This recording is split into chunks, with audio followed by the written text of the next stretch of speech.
Welcome, everyone. Ooh, nicely quiet.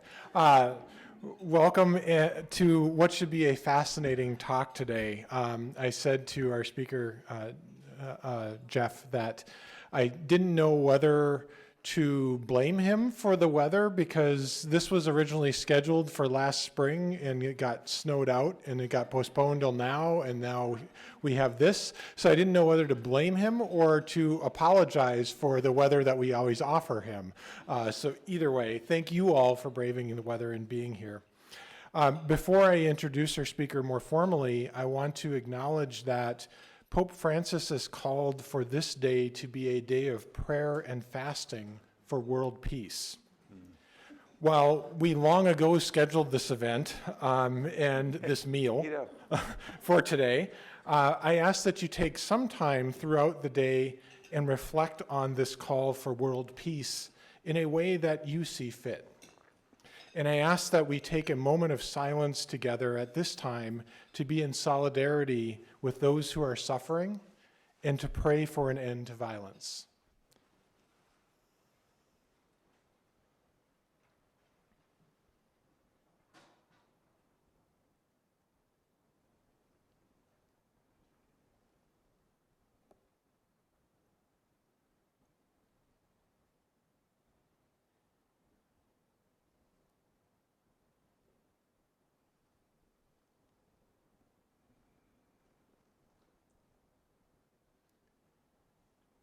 Thank you for sharing that moment together.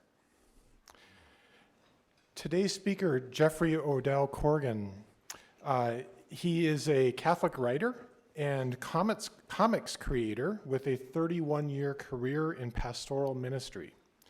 Jeff has worked as an educator in Catholic social teaching and action, a community organizer, a youth minister, and as executive director of diocesan planning for a diocese in New Jersey. For 10 years, he has directed Korgen Associates, a Catholic consulting firm focusing on coaching, planning, and evaluation. He is author of several books, one of which you can find back with Chris from the bookstore at a back table there, as well as some other books about Dorothy Day that will be, Chris will be available there throughout the talk and as well as at the end of the talk. And she has a setup to take books for purchase over there. So if you find anything of interest, go see Chris after the presentation. As a native of Louisiana, Jeff is a graduate of Boston College with degrees in philosophy, pastoral ministry, and social work, and holds a graduate certificate in canon law from St. Mary's University in Winona, Minnesota. He is a Benedictine Oblate novice at St. Joseph's Abbey in Louisiana, and he and his wife live in Massachusetts, and they have 2 grown daughters. So join me in giving a good Minnesota welcome to Jeff Korgen. Appreciate it. My dad's from Duluth, so I get the weather and all that. I can tell you those stories another time about, negative 80 degrees and the car wouldn't start and that kind of stuff. I'm really happy to be here and to really focus on Dorothy as someone who really appreciated the Benedictine tradition. Now, I've been doing mostly presentations the last few days on just her story and her path to sainthood. I worked for 7 years on her canonization cause for Cardinal Dolan in New York. And as I got deeper and deeper into her story, I just kept thinking, this would make a great musical. And then I thought, well, I'm not going to be the one doing that, so how about a comic book? So I've been working on a graphic biography for 7 years of Dorothy, and that's the cover, and it's in production at Paulist Press. So I apologize that we can't offer that, but it was a lot of fun to do that. And as I went through all the literature on Dorothy, I was able to include things that we learned during the sainthood process, because it's very thorough. Look at the person, and the whole idea of this stage, it's called the local stage, where the local diocese looks at the life of the person and says, did this person live a life of heroic virtue? And, kind of try to remember the theological virtues and the cardinal virtues and think like, did she live love heroically? Did she live justice heroically? Did she live courage heroically? And so forth, going through all 7 of those. And it was just really an exciting experience.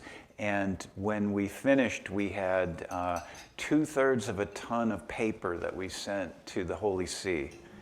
And people always ask me, well, where is it now? When is she going to be made venerable, which is the next stage? And I say, well, sometime in the next 200 to 200 years, because what we know is they got the boxes, DHL confirmed that about 2 months before the Vatican confirmed it, and they sent us a bill for receiving the boxes. And then 2 months after that, they sent us a bill for opening the boxes. So that's how they generate income to pay the people who work at the dicastery for the cause of the saints. So in short, the Wikipedia version, and actually she has a really good Wikipedia page. A lot of people who care about her have made sure that it's really good. So you can go and read that. It crashed when Pope Francis called her one of 4 great Americans. The Wikipedia page crashed because so many people were going on it at the same time. Like, okay, I know who Abraham Lincoln is. I know who Martin Luther King is. Thomas Merton, I've kind of heard of. Dorothy Day, who's that? And people went online and crashed the page. But I'll tell you the short version is that she grew up in a family of journalists and wanted to be a journalist herself, but she wanted to be a journalist for the people. And so she worked for some radical papers in New York. She couldn't figure out whether she was a socialist or an anarchist. She was 19 years old. So it was kind of like the students here. You read one author and he's like, oh, that's it. And then you read another author and says, no, that's it. And so she kept changing her mind, but she was interested in, at the end of the day, how does this affect low-income people and working people, people who are barely getting by. So at the time of the Great Depression, she was having a big conflict within herself. Just before that, actually, she had a very difficult relationship that ended in an abortion. She had a couple suicide attempts. It was a really dark time in her life. And I hate to skip through all of this so quickly, but it was very, very challenging for her. But then she met the love of her life, who was also a radical and atheist and so forth. And she became pregnant, which she didn't think after the abortion, the complications from it, that she'd ever be able to have a baby. And she felt so grateful to God that she said, I'm going to become Catholic. And the seeds from this were planted a long time before. It was said, there was actually a joke among some of the folks, the cartoonist at this radical paper she worked with said, Dorothy Day would make a terrible communist because she's always trying to corner you at a party and have a conversation about God. And so, the joke was Dorothy talked about God too much. So this didn't come from nowhere. So her partner says, I don't want any part of this church. And she says, we have to get married.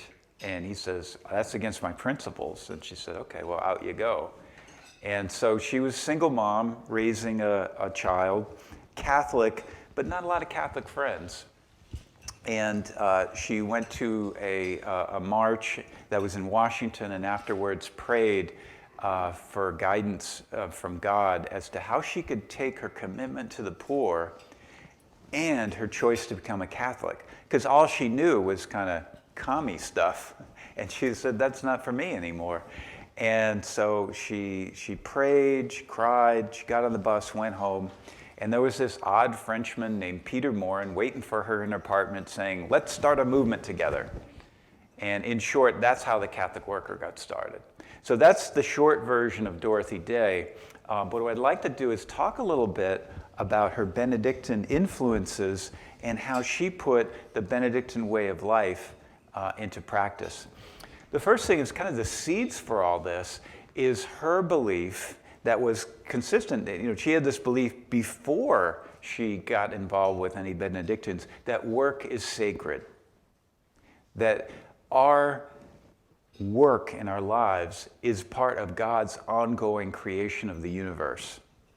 Second, a love of the Psalms. Even when she was an atheist, she loved reading the Psalms, and even when she was in prison. She was a very interesting character because her first arrest was at a suffragette rally. You know, back when women didn't have the vote, you know, there were these rallies, and men would come and beat them up. You can imagine what that looked like. She got beat up and put in prison, and all the women went on a hunger strike because they said, we need to be treated as well as the German political prisoners, the German prisoners of war. We need to be treated as well as them. If you can think of, we're at war and we're treating the enemy better than women who want the right to vote. And the one book they were allowed was the Psalms, and so she would read the Psalms to comfort herself. Now, all that said, she never voted, never in her life. She didn't believe it made a difference. Her friend Emma Goldman, the anarchist, said, if voting would make a difference, they'd make it illegal. It's kind of a cynical view of voting, and certainly not a part of Catholic teaching. But she had this love of the Psalms, and then she was a big reader of literature, not just, spiritual writing. And she loved the novel The Oblate, which was about an atheist intellectual who has a spiritual awakening, becomes Catholic, and then a Benedictine Oblate, which you may know is someone who takes promises for a life of prayer and work in the Benedictine tradition. And it sounds a little like Dorothy, right? You know, an intellectual atheist who has a spiritual awakening, becomes Catholic, and I'll share later how she became an oblate herself. And then also there's a character, I think we've all got characters like this in our lives, of regular people who really own a spiritual truth that we then take in. And there was this fella, Smitty, long story, but the boyfriend that had caused the pregnancy, that she had an abortion, she wrote a revenge novel. So, never break the heart of a writer because they will write about it. And she wrote this book, and it actually got picked up by Hollywood for a movie. Now, this is like 1922, so this is a silent film and everything. And it's terrible, and they just went way off the book that she did and all that. It's like the first, ruining a novel, in a movie. But they gave her $5,000. And a friend of hers said, look, Dorothy, I've seen how you use money. You're going to waste this, so buy a house. And she bought a house on Staten Island back when Staten Island looked like Cape Cod, instead of a, overdeveloped part of New Jersey, which it kind of looks like now. There was a fellow who was a beachcomber, someone who just tries to find useful things that wash up on the shore. And he had this whole philosophy that the simpler my life is, the less trouble I get into. He was probably a recovering alcoholic, and he had this thing like, if I just make my life as simple as possible, and I just take in nature and pick up things on the beach that are useful or I can sell for income, that's a good life for me. She thought, that's interesting. This man is so happy when his life is simple, and when his life gets complicated and he has more money, he gets into trouble. She thought that was an interesting way of living. So with her prayer, and she runs into Peter Morin, and he's in the room trying to convert the doctor who's doing a house call for her daughter to his movement. It's pretty crazy. But he had some ideas that really caught her ear. And he said, let's start a movement. Let's have a newspaper. Okay, she's from a family of journalists. She's already, you have my attention. And let's set up conversations between people about the big issues of the day where, workers can become scholars and scholars can become workers.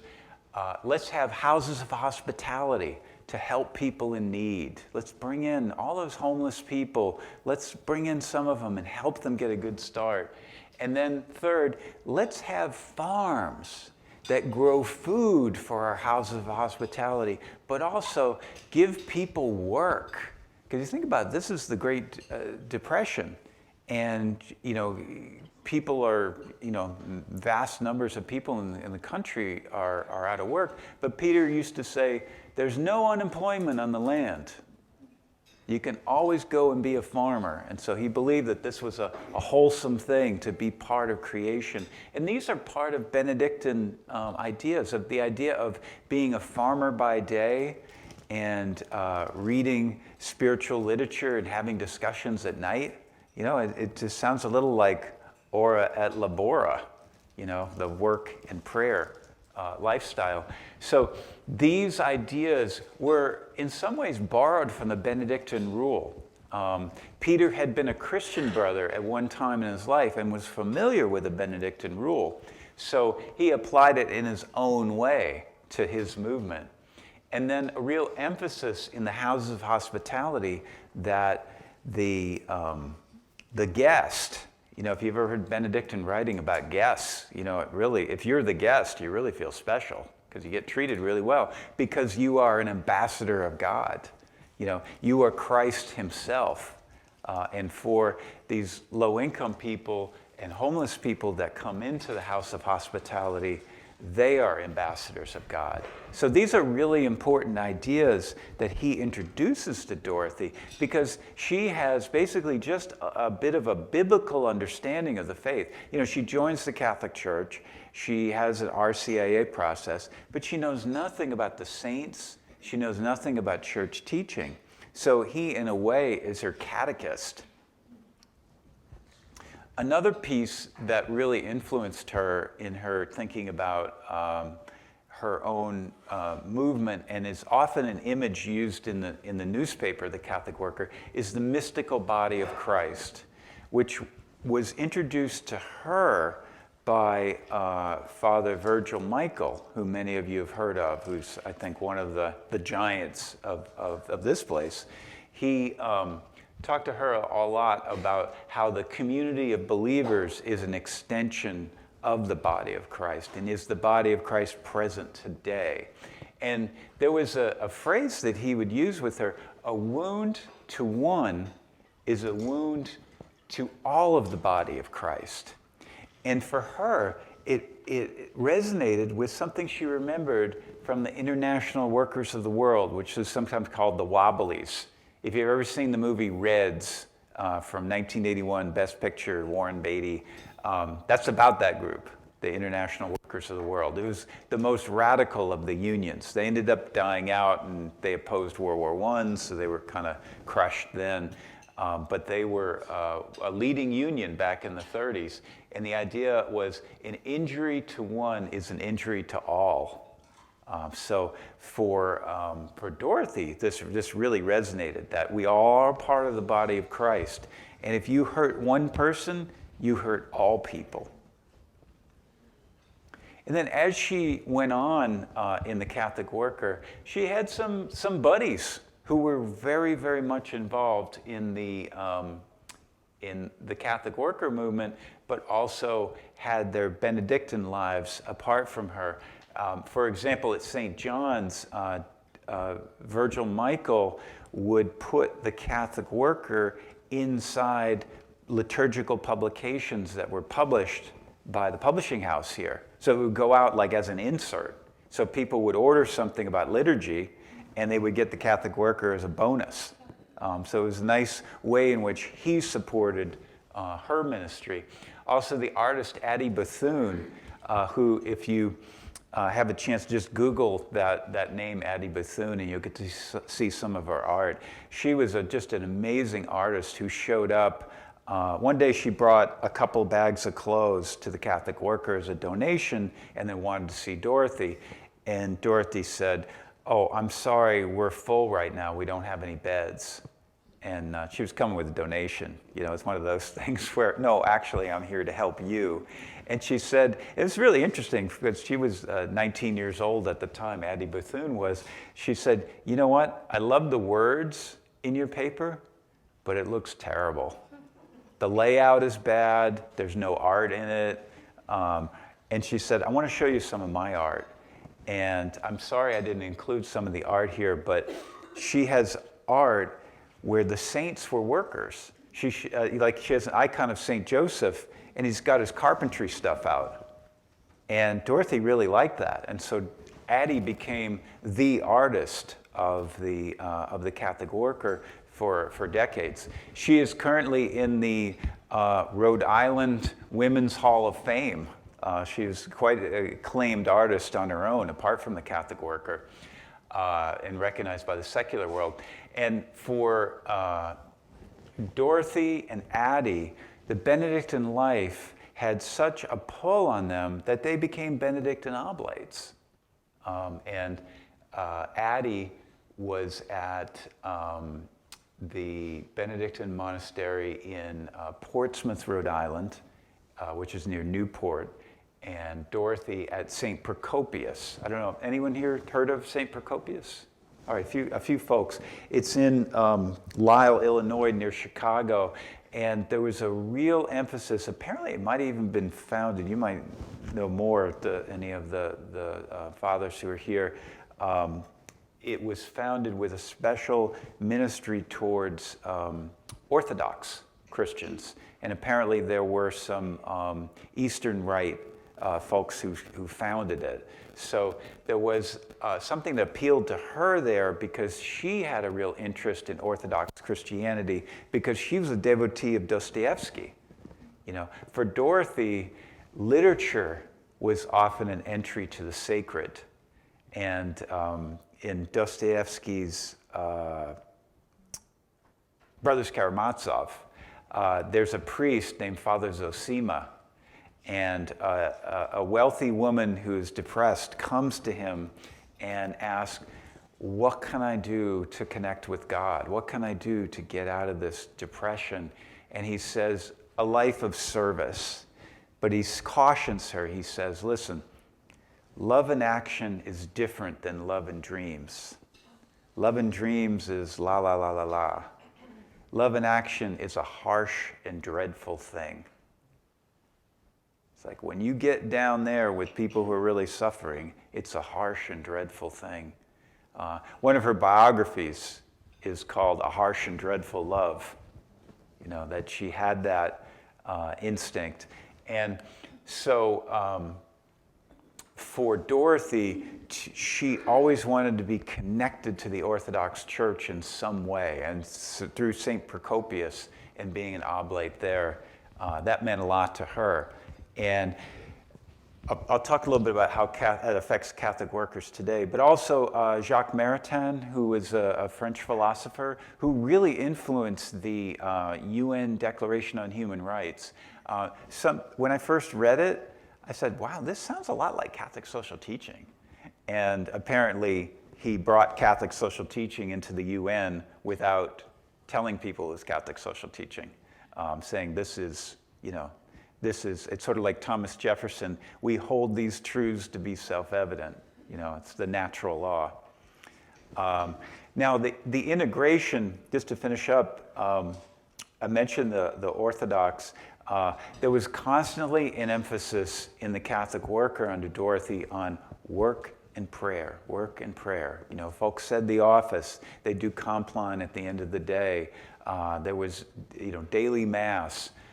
And she really held that to the end of her life of really making sure that there was always a balance of work and prayer in her life and in the younger people usually who worked there. Also, I would say, you know, I'm as a Benedictine Oblate novice, I've been taking part of a group of people, and COVID was great because I can participate with the Abbey in Louisiana from Cape Cod. I can just get on Zoom with them.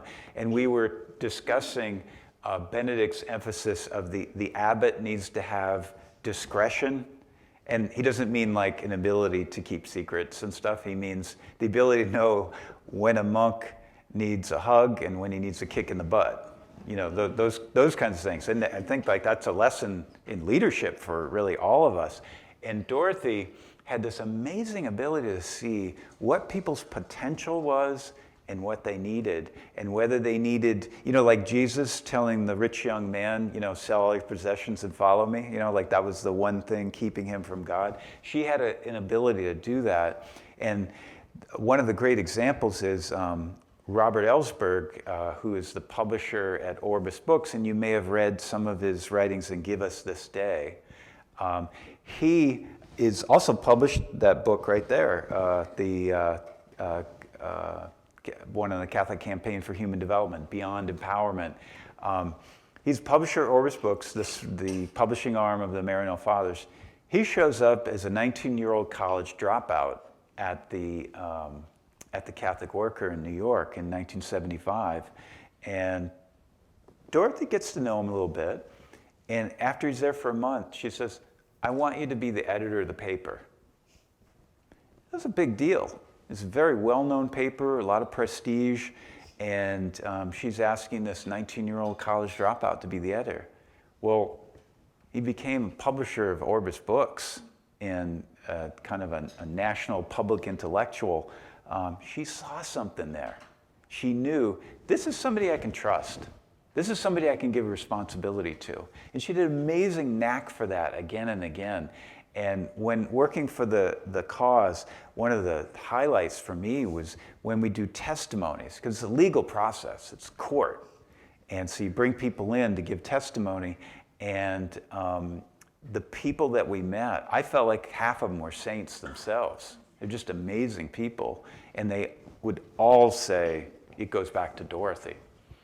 And then last, Catholic Worker is an anarchist movement. They do not have a centralized, there's no, like the house in New York is just as equal as the group in St. Cloud that doesn't have a house yet, but they do ministries. It's all equal. Nobody's in charge. And when you get invited as a speaker, that's sometimes hard because you keep saying, could I get an agenda? And they're like, yeah, we'll work that out. We'll get together and figure that out. Usually the night before. I'm like, well, what day should I show up? That kind of thing. So it is chaotic. And you're responding to the needs of people. You don't just say, okay, this year we're going to work on this. Well, if people show up, like we had representatives of Catholic Worker Farm last night when we did Theology on Tap, and they were saying there was a guy who kind of was squatting on our land, and we kind of took him in, and then he got cancer, and we did hospice care.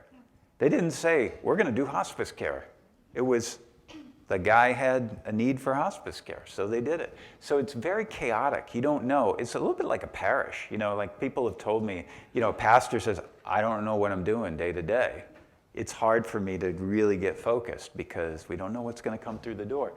But a number of Benedict, I'd say there's at least 100 or maybe 200 Catholic workers who are also Benedict Oblates, because it brings them a balanced life. There's this chaos of dealing with people living in poverty, and then there's the rule, which is very, very helpful. So they don't find it. It's interesting, that people that are drawn towards anarchism would also want this rule, but it's part of having just a balance in their lives. There's a hunger for that, So with that, I just want to take a pause and see if there's any questions, either about Dorothy, about the sainthood process, about her Benedictine journey.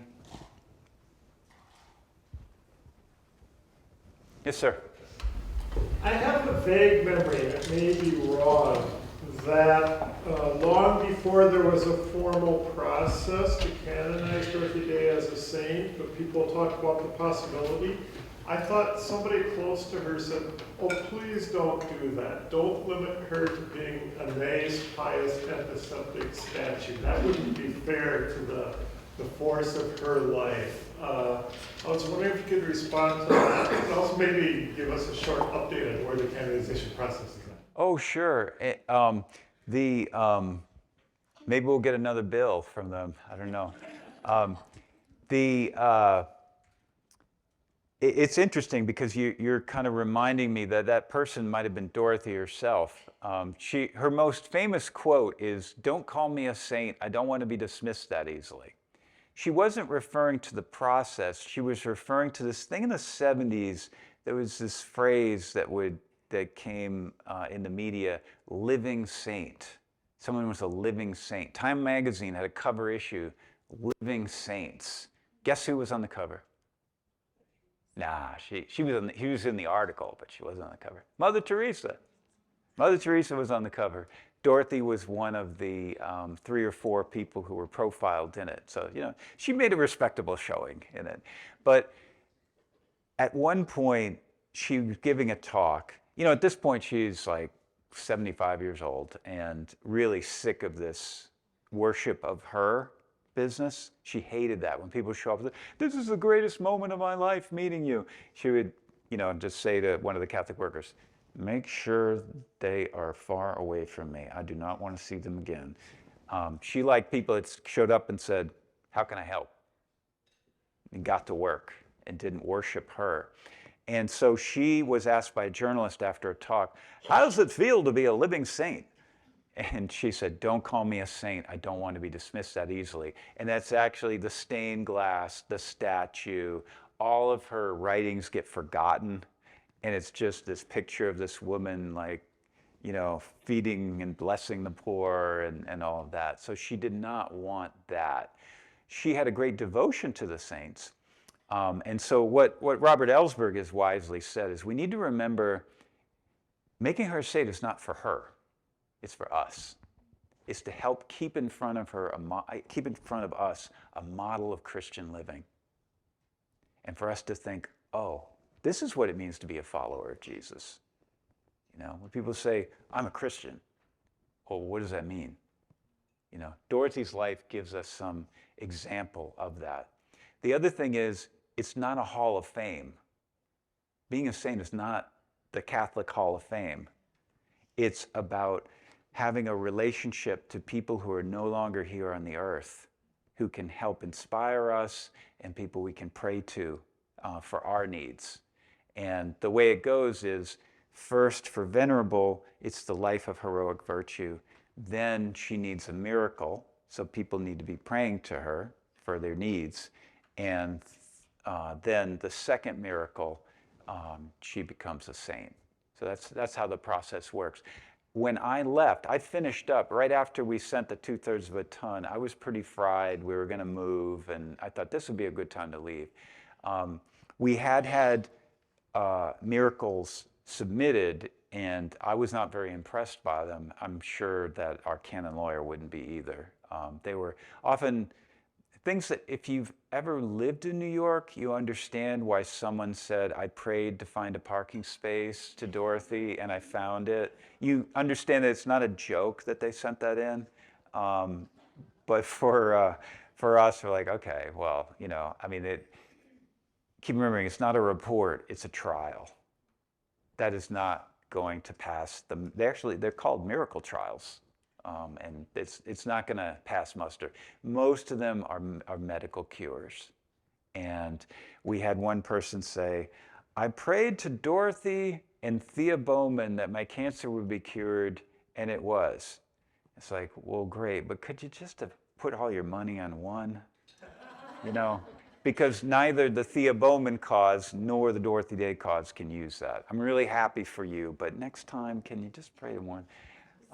So that's how it's going. And right now, Cardinal Dolan is asking for a 125th year birthday present for Dorothy from Pope Francis, which is assign a staff member to this cause. That's what we're begging for right now, because it's now called dicastery. Dicastery for the Causes of Saints is kind of a process law outfit. They are canon lawyers who, and I don't mean any disrespect when I say they want to make sure you follow directions. You did everything the way you're supposed to. And they go through that, and then the postulator, who is our advocate, writes a summary of that 2/3 of a ton of evidence, and it's called a positio. That just means paper. You know how, we use Catholic words and they sound really grand, but they mean something mundane like a paper. Well, the positio is like a 250-page book that's a summary, and that gets circulated among the cardinals, bishops, and archbishops who vote on whether Dorothy lived a life of heroic virtue. I think we take one more. Anybody has another question?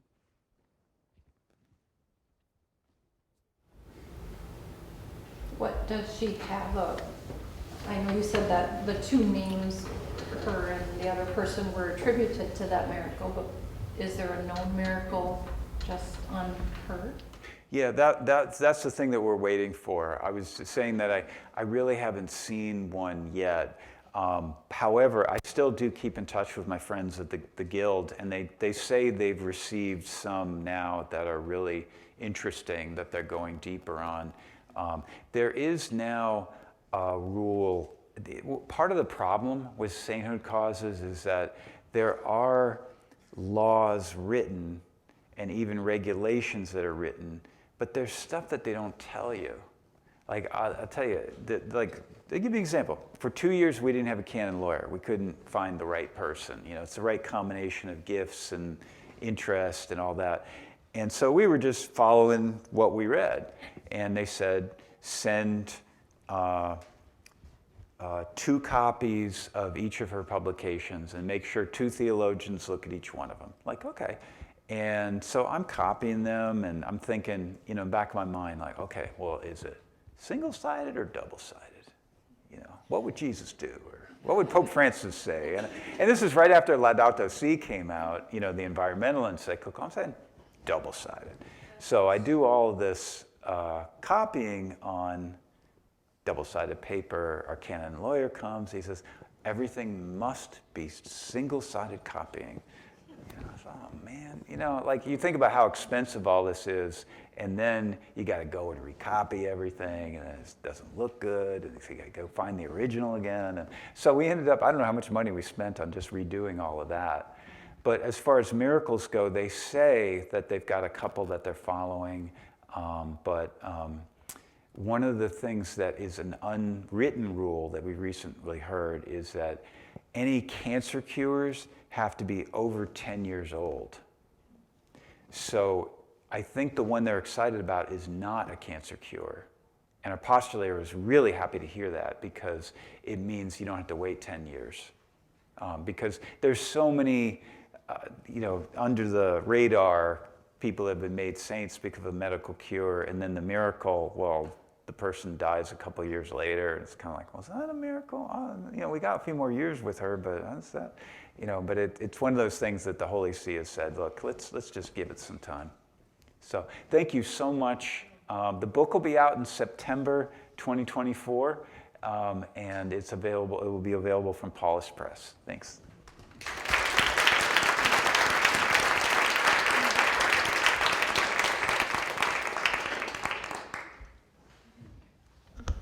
Thank you so much, Jeff. That was very interesting.